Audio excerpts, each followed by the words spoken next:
en direct avec Michel Sardou, bien sûr, mais pas que, avec Claire Maupier.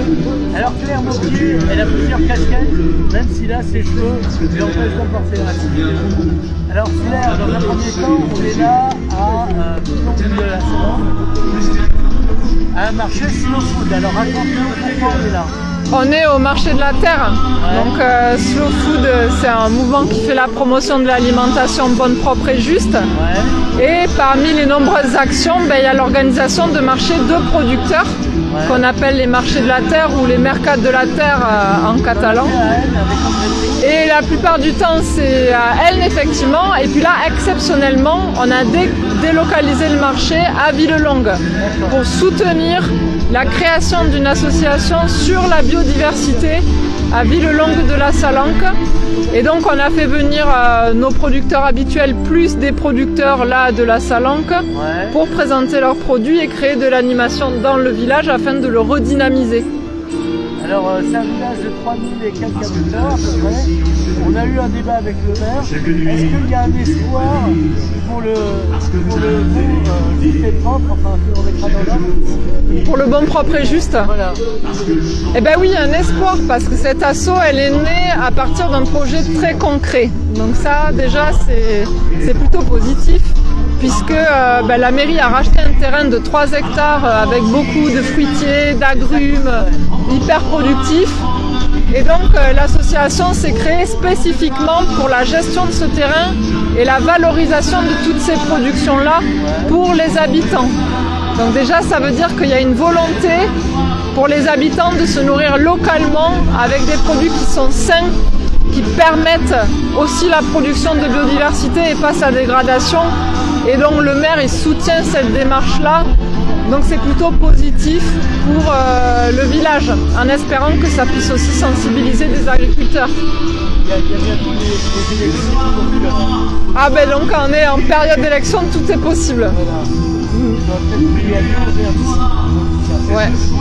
Donc, alors quand tu viens pas de chez toi, mais ta formation, tu l'as amené à participer à ce food. Et après on parlera d'une glaneuse. Oui, c'est ça. Donc moi aujourd'hui je suis à Slow Food, mais le chemin a été long pour y arriver. Et dans l'industrie agroalimentaire. Voilà, pas du tout. Mais non, mais moi je suis originaire de la région Occitanie, j'ai fait des études en physique de l'atmosphère et ensuite j'avais des problèmes de santé qui ont fait que j'ai dû changer d'alimentation. Non, plutôt thyroïde. Donc des problèmes de thyroïde qui ont fait que je me suis vraiment re-questionnée sur mon alimentation. J'ai fait un gros travail, donc j'ai adopté une alimentation vivante, j'ai pris conscience de l'alimentation localisée. Et en fait, j'ai habité quand même 4 ans à La Réunion, et c'est à La Réunion avec les... Voilà, qui n'est pas en Occitanie. C'est pas comme la Guyane, c'est pas une île, hein. C'est une île, ouais, La Réunion c'est une vraie île avec beaucoup de diversité, beaucoup de très bons fruits. Donc voilà, quelques requins qui mangent, voilà c'est ça. Donc il ne fait pas bon trop surfer là-bas. 4 ans à La Réunion et j'ai vraiment changé d'alimentation. Je me suis formée à la permaculture, j'ai aidé des paysans là-bas. À Montauban. Ah oui. Bah oui, Montauban, en Occitanie. C'est ça. C'est ça. On ne devrait pas quitter Montauban, mais je l'ai quitté. Donc je me suis formée à la permaculture à La Réunion. Et après j'ai eu une opportunité d'emploi à Taïwan. Et à Taïwan, en fait, qui est aussi une île. En fait, moi je suis une blonde des îles. Hein. Et donc à Taïwan, j'ai bossé dans une ONG qui plantait des arbres en ville. Et pour intéresser les gens à s'occuper de ces plantations-là, l'ONG a décidé de plutôt planter des forêts comestibles. Et donc moi j'ai eu la chance de bosser là-bas pendant 3 ans pour mettre en place ce genre de projet dans des grandes villes.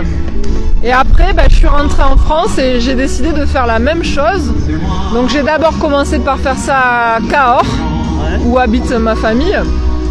Et puis j'ai fait ça aussi au sein de la Forêt Gourmande. La Forêt Gourmande, c'est un centre de recherche en Bourgogne autour des jardins-forêts, en fait des écosystèmes agroforestiers de climat tempéré.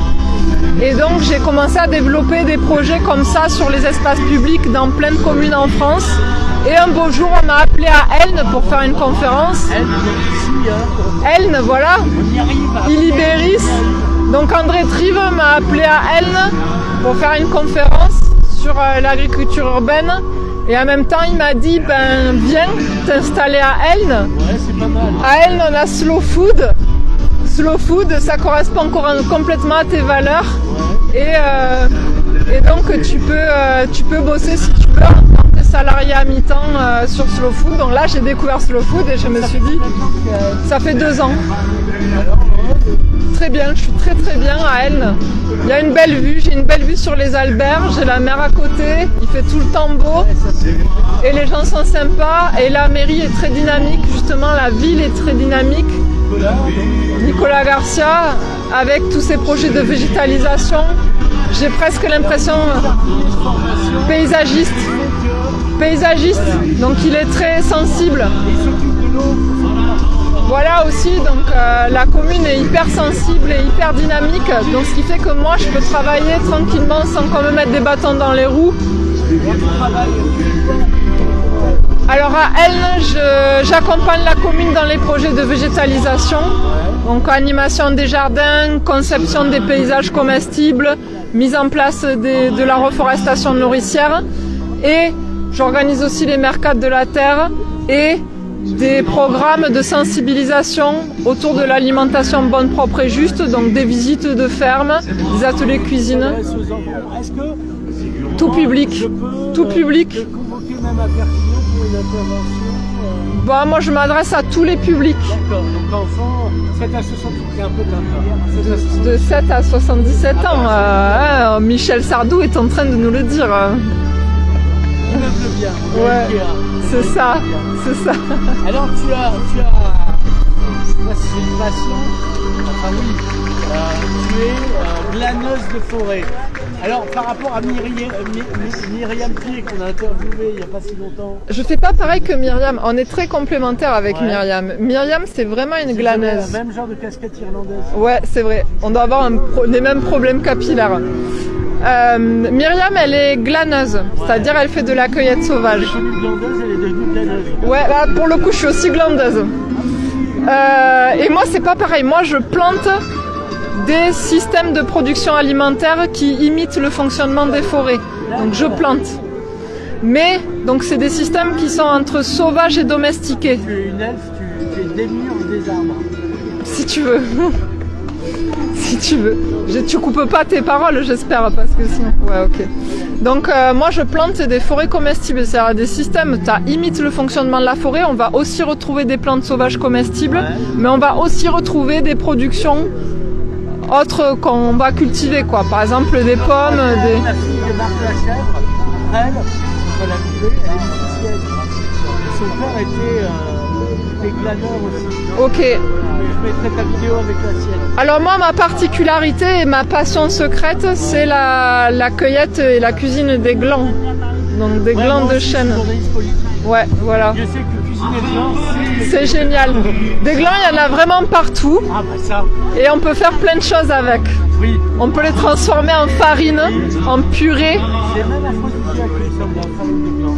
Peut-être par certains côtés. Donc le lait de gland, certainement, est peut-être aphrodisiaque. Commence pas là-dessus, parce que non, je vais m'arrêter. D'accord. Tu fais comment? Tu fais de la poudre, tu fais de l'eau? En fait, pour faire le lait de gland?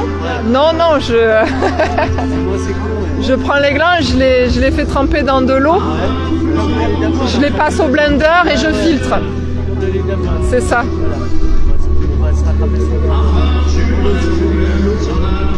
Dimanche, les enfants sont pas à l'école, tout ça. Ouais. Donc avec le gland, si tu veux, pourquoi ça me tient à cœur, c'est parce que c'est une ressource alimentaire ultra nutritive et oubliée. C'est-à-dire qu'on a un département où on a 2/3 de nos forêts qui sont du chêne presque. J'exagère un peu, mais...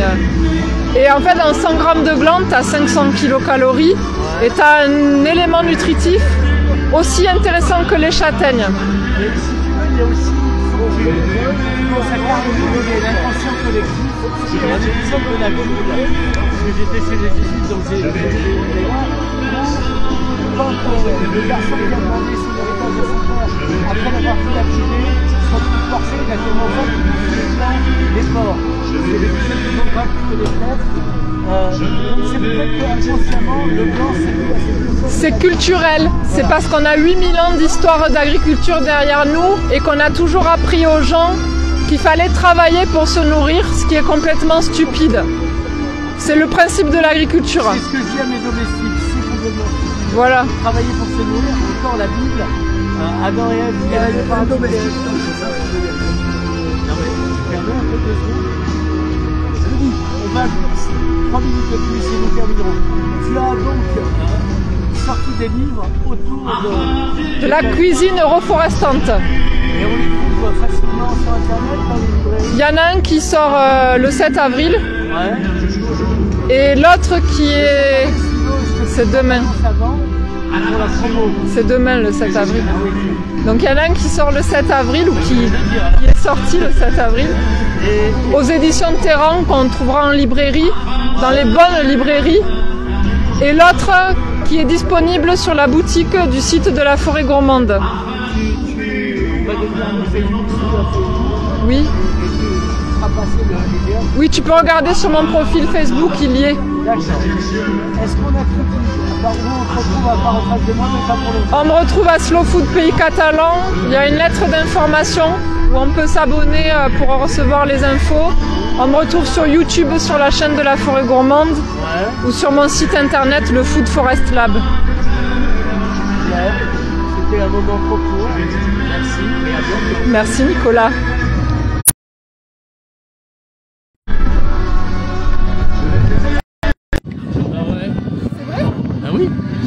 Non, je lui ai pas dit. J'ai eu la pudeur de pas le dire parce que sinon, je sens qu'elle est émotive. Je suis hyper à l'aise en fait. Non, mais c'est très bien. Alors,